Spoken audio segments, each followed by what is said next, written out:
Pada pembahasan kali ini, ada bahan baku, ada tenaga kerja langsung, ada FIFO, LIFO. Kira-kira itu semua termasuk pembahasan apa ya? That's right, itu semua termasuk ke dalam materi biaya bahan baku dan biaya tenaga kerja langsung yang akan kita bahas kali ini. Pantengin terus ya!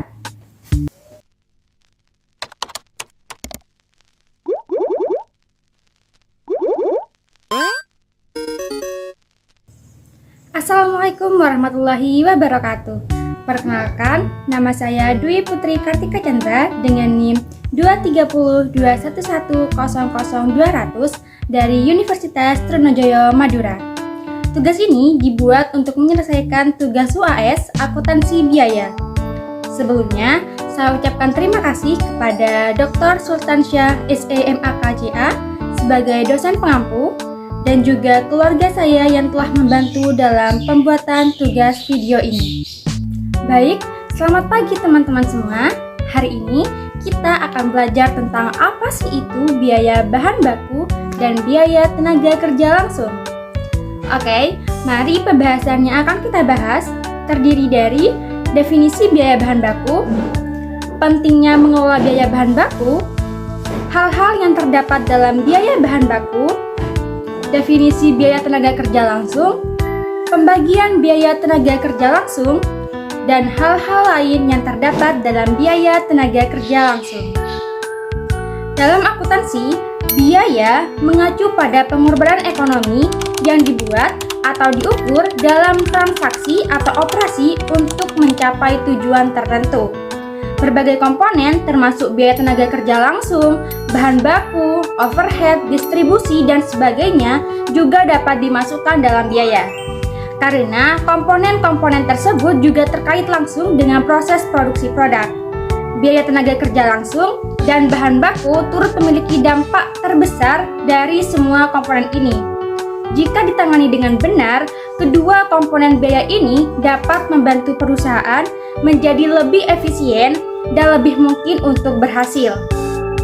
Dengan memahami peran penting yang dimainkan oleh biaya tenaga kerja dan bahan baku dalam proses produksi, bisnis dapat secara aktif mengelola pengeluaran ini untuk meningkatkan pendapatan dan keuntungan pada akhirnya.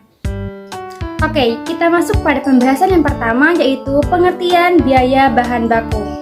Biaya bahan baku adalah total biaya perolehan sumber daya hingga siap digunakan, termasuk harga bahan, biaya penyimpanan, dan biaya transportasi.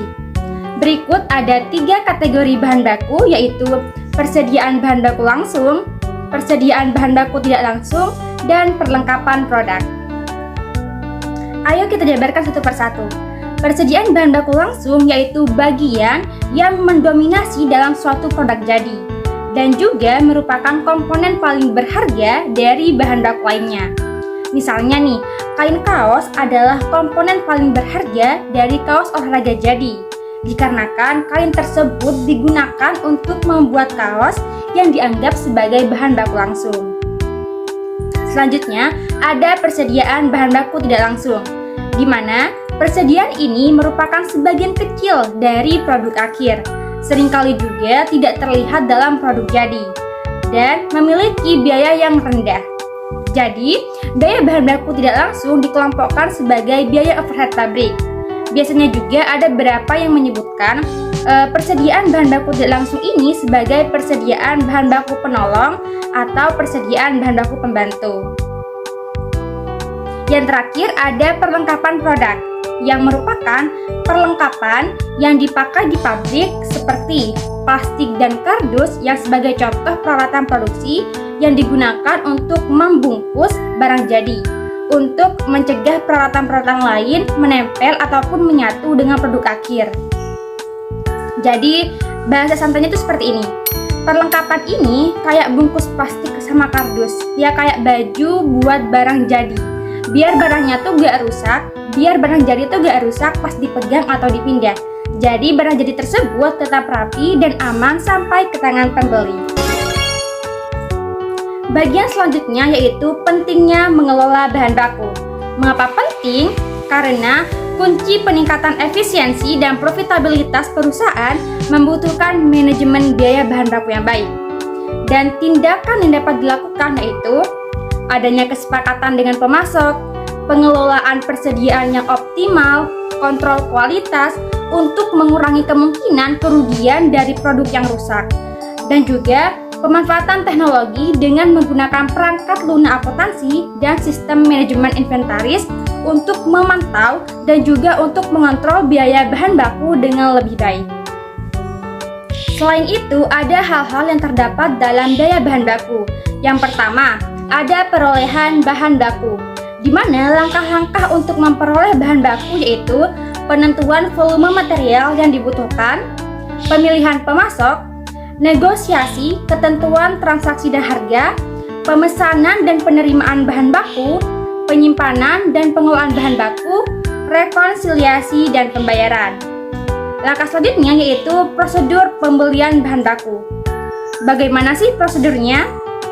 Nah, untuk prosedur pembelian ini dilakukan oleh beberapa departemen yang bertugas yang terdiri dari yaitu Departemen Gudang, di mana Departemen Gudang ini dapat meminta persediaan mentah dari Departemen Pembelian jika dianggap memungkinkan atau persediaan bahan baku telah habis. Kedua, ada Departemen Pembelian, di mana Departemen Pembelian ini memiliki tanggung jawab atas memilih pemasok bahan baku, biaya, dan jenis sesuai dengan pedoman perusahaan. Ketiga, ada Departemen Penerimaan Barang. Tugas Departemen Penerimaan Barang ini termasuk menerima barang yang telah dipesan oleh Departemen Pembelian dan memverifikasi bahwa jenis, kuantitas, dan kualitas bahan baku sesuai dengan pesanan Departemen Pembelian yang kedua ini. Nah, selanjutnya beralih kepada Departemen Akuntansi, di mana Departemen Akuntansi ini melacak hutang dan inventaris untuk transaksi yang membatalkan pembelian bahan baku. Terakhir ada Departemen Keuangan. Departemen ini mencatat jumlah total hutang dan tanggal jatuh tempo pembayaran. Oke, selanjutnya ada prosedur penerimaan bahan baku. Pada prosedur penerimaan bahan baku ini, tim penerima produk melakukan pengecekan menyeluruh untuk menjamin bahwa kuantitas dan keadaan fisik barang yang telah diterima sesuai dengan rincian pada faktur. Untuk memastikan tidak ada kesalahan, prosedur verifikasi diselesaikan dengan cermat dan menyeluruh. Selanjutnya, ada penyimpanan dan penggunaan bahan baku. Bahan baku disimpan dengan tepat guna menjaga keamanan dan mengelola penyimpanannya agar bahan baku tersebut terjamin sampai ke tahap produksi. Berikutnya ada pencatatan dan pelaporan biaya bahan baku, di mana ada dua metode yaitu metode perpetual atau metode mutasi persediaan dan metode persediaan fisik. Bahasa santainya gini, yang membedakan antara keduanya yaitu kalau persediaan fisik itu kita hitung barangnya langsung satu-satu, kayak main hitung-hitung boneka atau mainan di akhir bulan, fokusnya di akhir bulan. Tapi kalau metode perpetual kita pakai catatan aja, jadi tiap ada yang keluar atau masuk langsung dicatat di buku atau komputer, nggak perlu nunggu sampai akhir bulan buat tahu ada berapa barangnya. Yang terakhir yaitu pengukuran biaya bahan baku, di mana pengukuran tersebut ada 5 metode. Yang pertama yaitu metode harga perolehan, di mana biaya bahan baku dihitung dengan mengalikan jumlah bahan baku yang digunakan dengan harga per unit bahan yang tercantum dalam perjanjian pembelian atau faktur. Kedua, ada metode harga rata-rata tertimbang.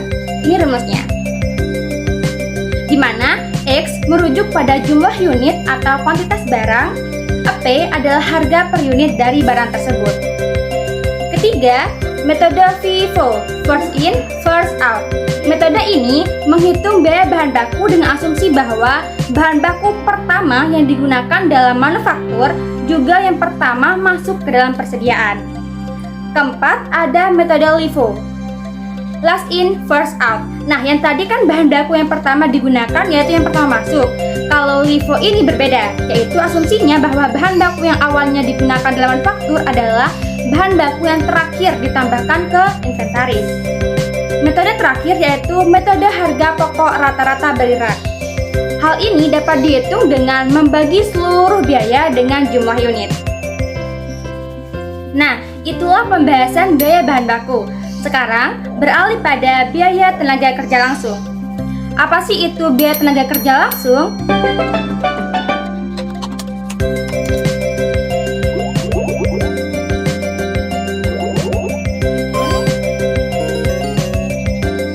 Biaya tenaga kerja langsung adalah gaji dan upah yang dibayarkan kepada pekerja yang terlibat langsung dalam produksi komoditas. Akibatnya, komponen barang atau produk akhir langsung dibebankan untuk semua biaya tenaga kerja. Biaya ini menentukan komponen biaya produk, dengan biaya utama adalah biaya material langsung dan biaya overhead pabrik disebut sebagai biaya konversi. Nah, pembagian biaya tenaga kerja langsung ini terdapat 3 bagian. Yang pertama yaitu gaji dan upah tetap. Perbedaan antara upah dan gaji yaitu upah lebih khusus didefinisikan untuk pekerja yang tidak permanen, seperti pekerja borongan dan sejenisnya. Di sisi lain, posisi permanen atau mengikat seperti karyawan bulanan, pegawai negeri, atau karyawan tetap lebih sering dikompensasi dengan gaji. Oke, pembagian selanjutnya yaitu premi lembur. Premi lembur adalah pembayaran tambahan yang dilakukan oleh karyawan untuk bekerja lebih dari 40 jam per minggu, di mana 50% dari tingkat upah itu digunakan untuk menghitung premi lembur. Nah, yang terakhir yaitu biaya terkait tenaga kerja, di mana biaya ini itu ada setup time, idle time, dan masalah atau keterbatasan yang berulang. Nah, ayo kita bahas satu persatu. Yang termasuk dalam setup time di sini yaitu biaya pengembangan, penyiapan mesin, dan peralatan. Berikutnya idle time.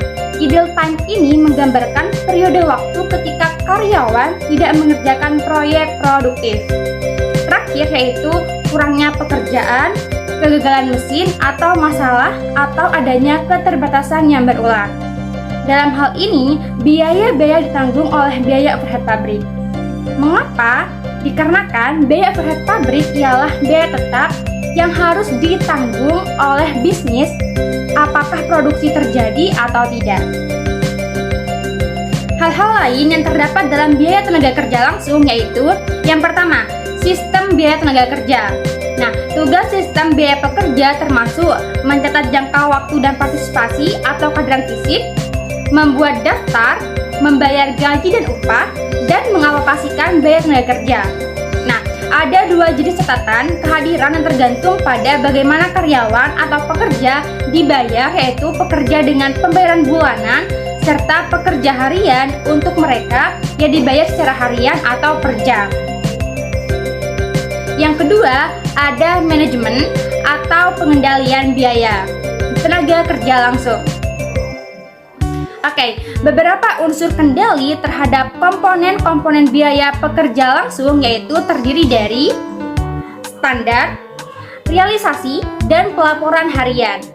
Item yang dapat dilaporkan adalah pelaksanaan waktu kerja, ketentuan jam kerja, dan ketidaksesuaian batas waktu pelaporan dan juga evaluasi. Terakhir ada anggaran biaya tenaga kerja langsung. Salah satu kekuatan utama di balik aktivitas manufaktur perusahaan adalah para pekerja. Dan setiap perusahaan harus mengeluarkan biaya yang berkaitan dengan pekerja. Biaya yang akan dikenakan kepada para pekerja langsung selama periode berikutnya direncanakan dalam anggaran yang lebih komprehensif yang sering disebut anggaran biaya pekerja langsung. Baik, itu saja yang dapat saya bahas dalam pembahasan terkait biaya bahan baku dan biaya tenaga kerja langsung. Kesimpulannya, biaya bahan baku ialah total nilai pendapatan sumber daya hingga siap digunakan, termasuk harga bahan, biaya penyimpanan, dan biaya transportasi. Sedangkan, pekerjaan yang dilakukan yang dikerjakan secara langsung dalam memodernisasi sumber daya, mentah beralih pada barang jadi disebut sebagai tenaga kerja langsung. Kedua komponen biaya ini dapat membantu bisnis menjadi lebih efisien dan lebih mungkin untuk berhasil. Dalam hal ini, memperhatikan manajemen biaya bagi pekerja dan bahan baku bukan hanya masalah teknis, tetapi juga strategi bisnis yang penting untuk kelangsungan hidup dan ekspansi jangka panjang. Baik, itu saja yang dapat saya sampaikan. Terima kasih sudah mendengarkan sampai akhir dan sampai jumpa.